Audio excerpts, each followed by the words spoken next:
धन्यवाद करना चाहता हूं कि आपने इस विषय पर सरकार की ओर से मेरा पक्ष रखने का मुझे मौका दिया है। इसके साथ साथ मैं इसलिए भी धन्यवाद करना चाहता हूं कि आप इस सदन के अभिभावक हैं। आपकी ही निसरा में सदन की कार्यवाही, सदन के नियम और संविधान के हिसाब से चलती है।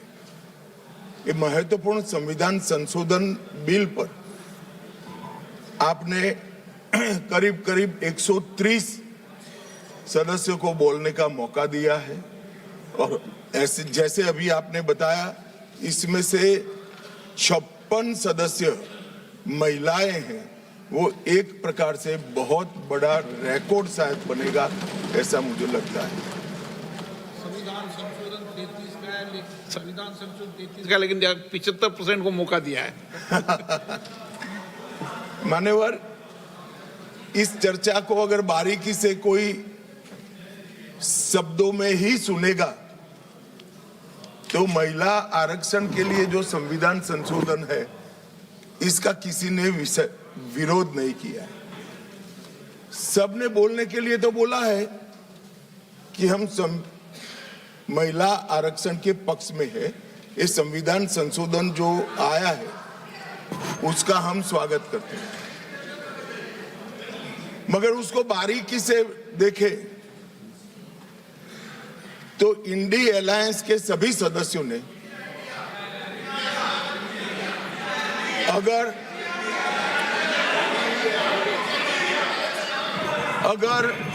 मगर किंतु परंतु इसका उपयोग कर स्पष्ट रूप से महिला आरक्षण का विरोध किया है। और मान्यवर, कई जगह पे ऐसा दिखाई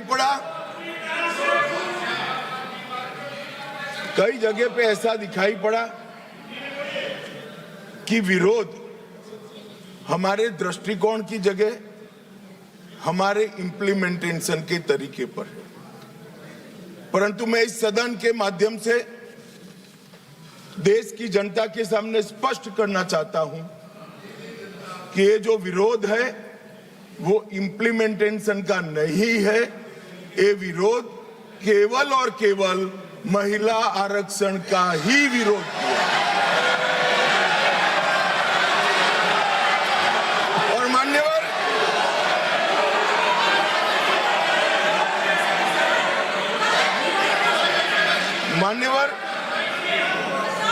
मैं ये बात को जब बोलता हूं तब मेरी जिम्मेदारी बनती है कि इस सदन को इस बात से मैं कन्विंस करूं कि तरीकों का विरोध नहीं है, बिल के तत्व का, महिलाओं के आरक्षण का विरोध है। मान्यवर, ये 3 विधेयकों में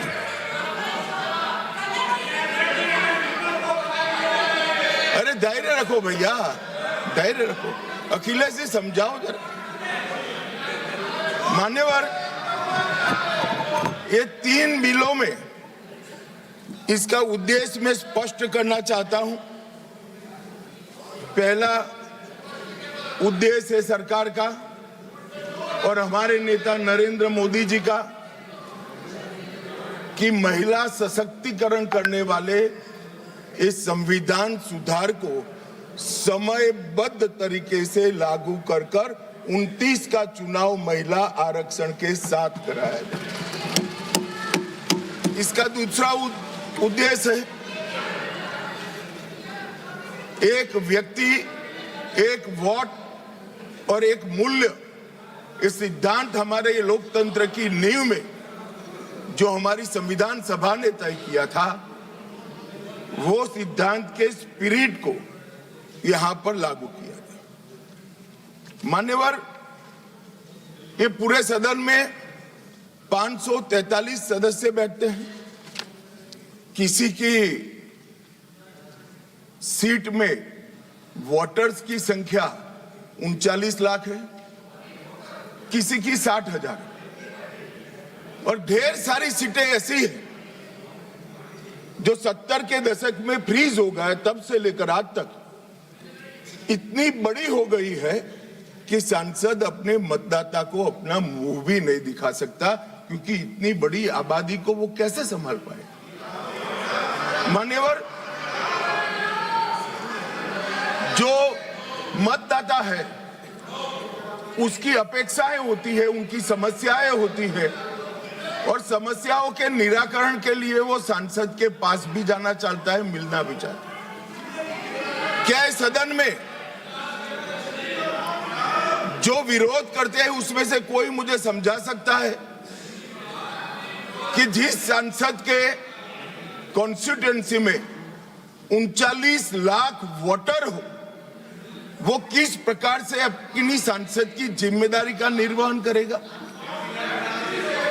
और इसी विषय को दृष्टिगत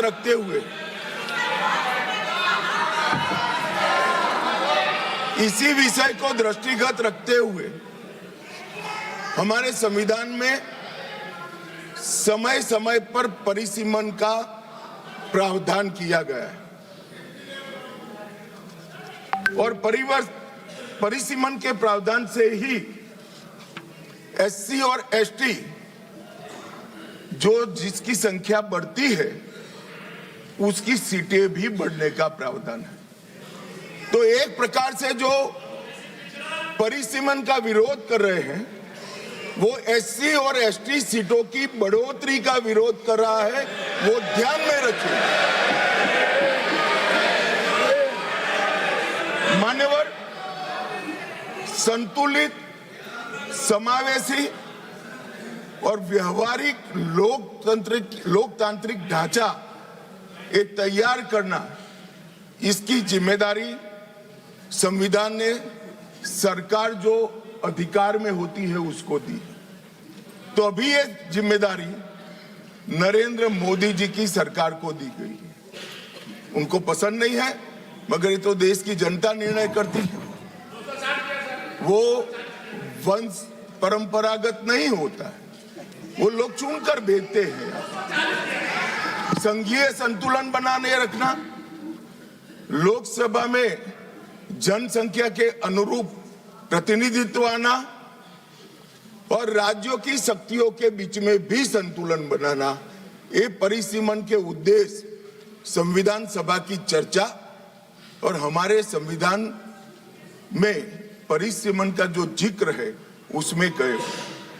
इसके साथ साथ नए भूगोल, प्रशासनिक वास्तविकताओं और शहरीकरण और रोड, रास्ते, रेल से बढ़ी हुई कनेक्टिविटी और नए जिले, ये सबका संज्ञान परिसीमन में लेना होता है, क्योंकि ये सारी चीजें सांसद को अपनी ड्यूटी का निर्वहन करने के लिए बहुत जरूरी है। मान्यवर, संविधान के अनुच्छेद 81, 82 और 170 इसके अंदर ये सारे सिद्धांतों को समाहित किया गया है, और उसी के निर्वहन के लिए नरेंद्र मोदी जी के नेतृत्व में सरकार ये संवैधानिक सुधार लेकर आई। महिला सशक्तिकरण, समान प्रतिनिधित्व और संतुलित संघीय ढांचे का निर्माण करने की जिम्मेदारी के निर्वहन से ही आए। मान्यवर, कई सारे सदस्यों ने अनेक प्रकार की आशंकाएं व्यक्त की। उन्होंने ये कहा कि अभी क्यों लाए, तो मैं ये बताना चाहता हूं कि जो नारी शक्ति वंदन अधिनियम आया उसमें जिक्र है कि 2026 के बाद होने वाली जनगणना के बाद जो परिसीमन होगा उसमें महिलाओं के लिए आरक्षण सुनिश्चित करेगा। अब ये पूछते हैं तो उस वक्त काफी सदस्यों ने पूछा है कि बिल लाते वक्त आपने ये जिक्र क्यों किया 26 के बाद की जनगणना। मान्यवर, हमने नहीं किया है। 71 में इनकी सरकार थी, इंदिरा जी की सरकार थी, तब इसको फ्रीज कर कर गई थी और वो फ्रीज के कारण हमें इसका जिक्र करना पड़ा। वो फ्रीज की हुई सीटों की संख्या उठाते हैं तभी ये नारी शक्ति वंदन अधिनियम का इम्प्लीमेंटेशन होता है, इसलिए हम लेकर आए। और 71 से अब तक सीटों की संख्या फ्रीज रही और चलते चलते चलते मैं कुछ सीटों का नाम बोलना चाहता हूं माननीय। मलकाजगिरी तेलंगाना 48 लाख संख्या मतदाताओं की, बेंगलुरु उत्तर 29 लाख संख्या, बेंगलुरु दक्षिण 29 लाख संख्या, गाजियाबाद जहां से कभी रक्षा मंत्री जी भी सांसद रहे 28 लाख संख्या, उत्तर पश्चिम दिल्ली 27 लाख संख्या। 127 सीटें ऐसी है मान्यवर जिसमें 20 लाख से ज्यादा वोटर्स है, 20 लाख से ज्यादा। अब मुझे कोई बताए भला, जहां 48 लाख वोटर है वो सांसद कैसे 48 लाख मतदाताओं की अपेक्षाओं के साथ अपने आप को मैच करता है? इसकी पूर्ति अरे अखिलेश भाई, एक लेवल की बात चल रही है यार, कहां केंद्रीय विद्यालय कर रहे हो अभी? इसका समय आएगा।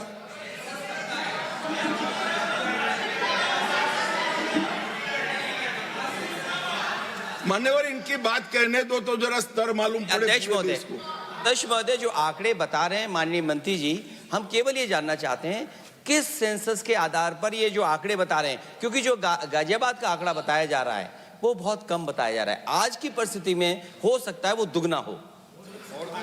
मैं यही कह रहा हूं, ये पुराना है। मैं यही कह रहा हूं, अगर डिलिमिटेशन करने दोगे तो नया आ जाएगा और एक की जगह दो सीटें बन जाएगी।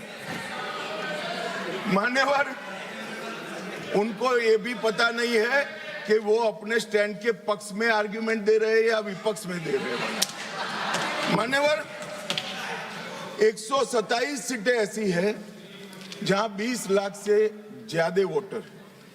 अब इसमें एक व्यक्ति, एक मत और एक मूल्य, इस सिद्धांत का पूर्णतया उल्लंघन होता है। कहीं पर तो 45 लाख मतदाताओं के समूह को एक प्रतिनिधि मिला है और कहीं पर 6 लाख मतदाताओं के समूह को एक प्रतिनिधि मिला है। तो मत का मूल्य जो एक होना चाहिए वो नहीं हुआ है मान्यवर। और मैं विश्वास दिलाता हूं कि डिलिमिटेशन के लिए ये लोग सहयोग कर दे, हमें भरोसा करें और डिलिमिटेशन करने दे तो ये मूल्य एक समान हो जाए।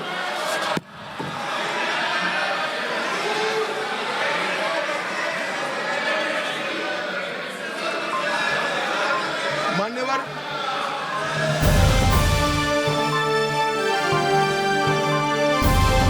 समाजकारण, प्रशासन आणि राजकारणातल्या अचूक विश्लेषणासाठी बखर लाईव्हच्या सोशल मीडिया प्लॅटफॉर्म्सना लाईक, फॉलो आणि सबस्क्राईब करा.